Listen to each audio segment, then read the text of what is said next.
We wanted to have a world in turmoil. Chaos starts to spread all over the world. Two big teams waging war against each other. You just want to destroy this other faction. End of Nations really began as a core idea. What would the very near future be like if the economy actually did collapse? If, the world really gave rise to a military power that controlled everything? We wanted to have a definite villain, which is the Order of Nations. Under the guise of a goodwill mission, they start providing the peace and stability that the world's governments are unable to provide. And before anyone realized it, they had the power. Now they feel that their one world order is a very good thing that's key to the success of the planet. But there's a lot of rebellious forces because the Order of Nations strips you of your civil liberties. There's a lot of forces that want their freedoms back.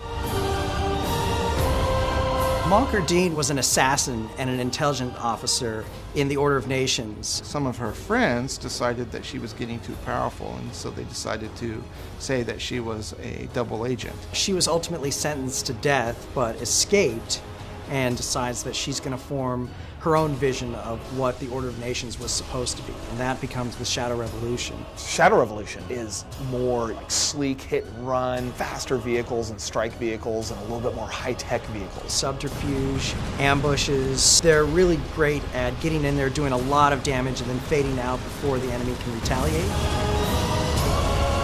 The Liberation Front is more about your democracy. They believe in honor and integrity. They believe in the way things were. The Liberation Front was a culmination of several different resistance movements started in the United States. It took somebody like Alec Chase, who was a war hero, to kind of unite these different resistance groups. It was when he was reassigned to quell a riot in Miami that he went AWOL because he refused to turn against his own citizens. Then he teamed up with Mary Dickinson, who was the deposed Lord Chancellor in England, and together they formed the Liberation Front. The Liberation Front, a lot more big traditional heavy-duty tanks and aircraft and hardware. They look for the straight-up fight. They're not the types to hide in shadows and duck around corners. They come out with all guns blazing.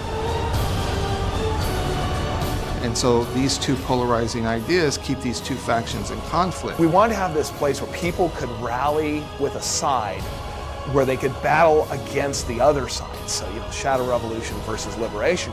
But the real enemy is much larger and much more evil. And so somehow you've got to take this other enemy who has betrayed you, who has backstabbed you, who constantly fights and nips at your heels, and make him your friend temporarily and go fight this big bad.